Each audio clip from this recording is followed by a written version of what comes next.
Olá pessoal, vamos para mais uma aula de Geografia, capítulo 6, né? Peguem seus livros aí, aula 7. Vamos lá? O assunto de hoje é paisagens e atividades econômicas realizadas no campo, tá? Trouxe para vocês aí na página, deixa eu pegar aqui o livro, né? Logo no início do capítulo, né?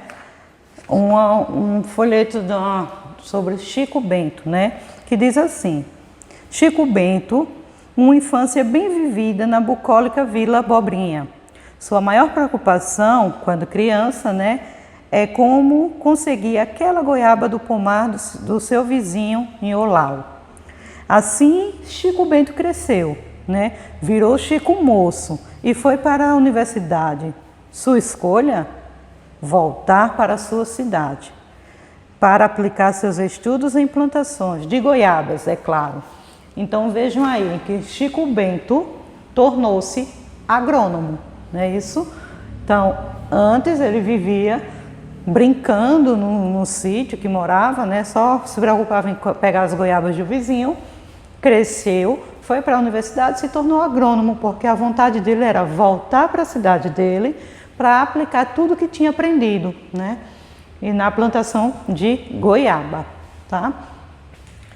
Agora a gente vai ver um pouquinho sobre isso, né? No decorrer dos capítulos a gente estudou as paisagens, a gente estudou que as paisagens podem ser transformadas pela natureza e pelo ser humano, devido às suas necessidades, né? Então foram muitos, a gente já vem estudando a paisagem, né? Paisagem urbana, que é a cidade, paisagem rural, que é o campo. Neste capítulo a gente vai focar na paisagem rural, paisagem do campo, tá? Quais atividades podem ser desenvolvidas no campo, né? E como é cada uma, certo? Então aqui eu trouxe um espaço rural com poucas intervenções humanas, tá? O espaço rural, a paisagem do campo, a maioria, né? A maior parte dela é formada por elementos da natureza, tá? Mas que podem sim ser modificadas pelo homem de acordo com as necessidades dele. Por exemplo, aqui eu trouxe um campo de vinhedo, né, a plantação de uva, campo de vinhedo, onde foi bastante modificado. Então, onde eram árvores, foi aberto o campo para a plantação, ok? Então, na paisagem rural, na paisagem do campo, tem essas duas diferenças. A paisagem que é pouco modificada pelo homem e que a paisagem realmente mudou totalmente, tá? Que é para as plantações. Alguns lugares podem agrupar diferentes tipos de construções e essas construções e esses locais são chamados de bairros rurais, tá? Então, no campo não é só plantação. Temos também bairros. Veja que é diferente do bairro da cidade, as casas são mais distantes, tem muita vegetação, né? Mas não deixa de ser bairro. Com certeza aqui tem alguns mercadinhos, tem a igreja, né? Então o campo ele também tem bairros, tá certo?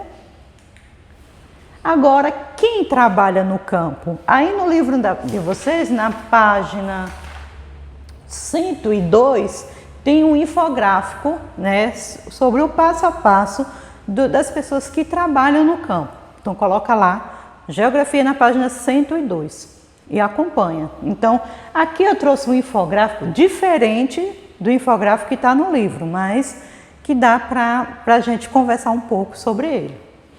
É o processo de fabricação do suco da laranja, né? Primeiramente tem a plantação, onde vai limpar a terra, arar, plantar, vai cuidar, né? Cultivar essa planta, as árvores vão crescer e vão dar frutos, né? Para esse processo foi necessário alguns trabalhadores, como os agricultores, por exemplo, né? Mas chegando o tempo da colheita, já vem mais outros trabalhadores, colhem e carregam caminhões, né? Vem o motorista, né, para colher essa fruta e levar essas laranjas para a indústria. Chegando na indústria, já tem outros trabalhadores, né? Que é para transformar essa laranja em suco, passando por processo de pasteurização, para engarrafar e depois para o processo para verificar se realmente é um suco bom para a nossa saúde, tá? Passando por todo esse processo, vão para o supermercado, depois para a nossa casa, para a nossa mesa. Então veja aí, passou por muitos trabalhadores, muitos processos para poder chegar até a nossa casa, ok? Então, quem trabalha no campo, agricultores, né? Trabalhando para que a gente possa ter alimento na nossa casa.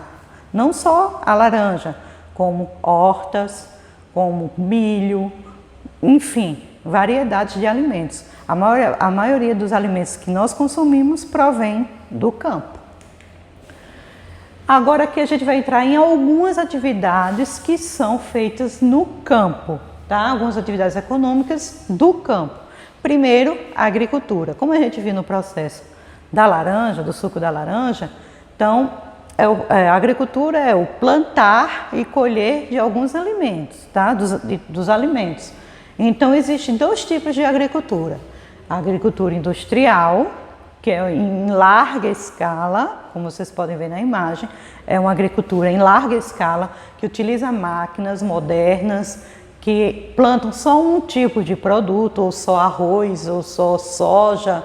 Então, escolhe somente um tipo de produto e eles cultivam em larga escala. Por quê? A finalidade é vender, tá? Essa é a finalidade, vender o produto em grande escala.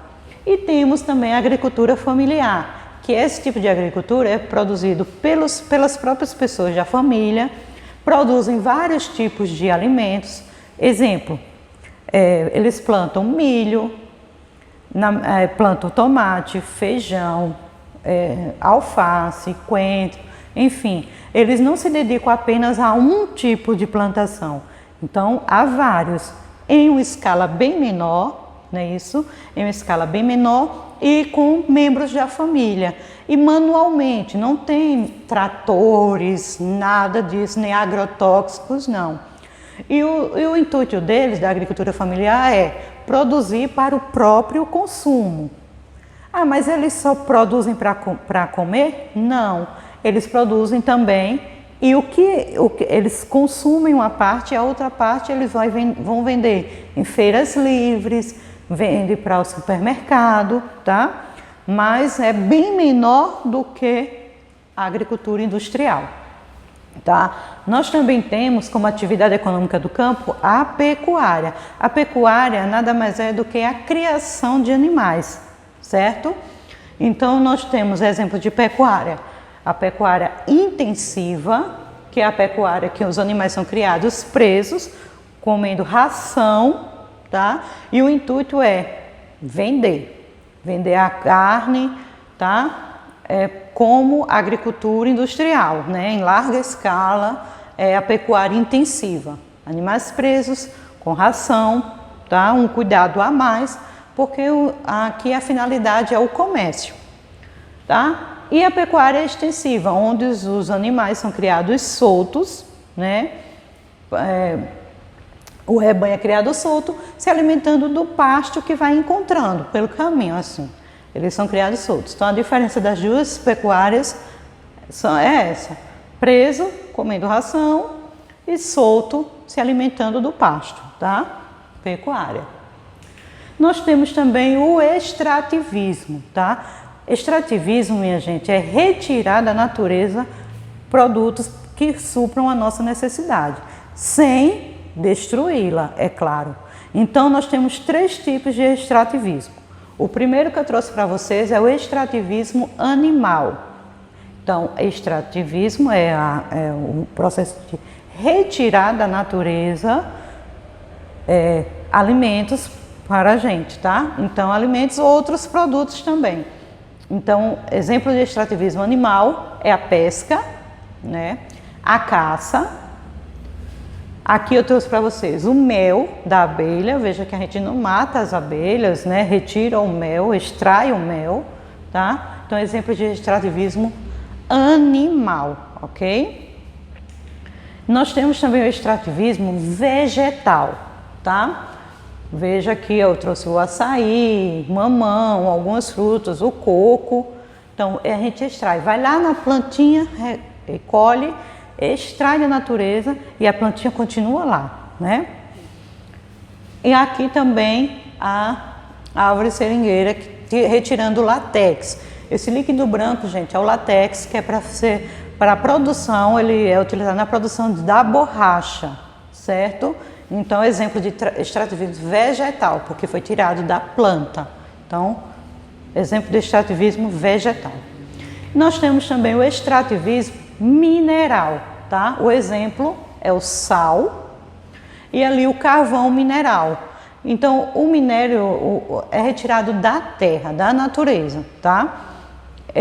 Outros exemplos é o ouro, a água mineral, a água que a gente consome é uma forma de extrativismo mineral, certo?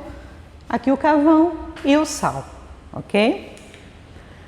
Só que de tanto extrair da natureza, de tanto cultivar como agricultura, de tanto criar animais como a pecuária, né? Nós temos que cuidar para não faltar. E aqui, né, tem até no livro de vocês, deixa eu ver a página 107, né, alguns cuidados que se deve ter para que não falte na natureza, né? Então, como cuidar da natureza? Primeiro, coletar e tratar de forma adequada os resíduos gerados nas fazendas, né? Utilizar fontes de energia que não poluam o meio ambiente, exemplo são as placas solares, reflorestar a área desmatada, né? Então, se eu retiro da natureza aquela árvore, eu tenho que repor, né? Então, coletar água da chuva para regar as plantações, né? Pode fazer um tonel, alguma coisa, uma cisterna que recolha a água da chuva para poder regar as plantações, principalmente tem época de chuva, mas tem época mais seca. Então, recolhendo essa água na época de chuva, quando for a seca, tem de onde tirar água para regar as plantações e cultivar as plantas sem o uso de agrotóxico, porque o agrotóxico ele não faz mal só a gente, ele faz mal à natureza também, tá? Então, eu deixo aí para vocês a atividade da página 100 a 109. Beijo e até a próxima aula.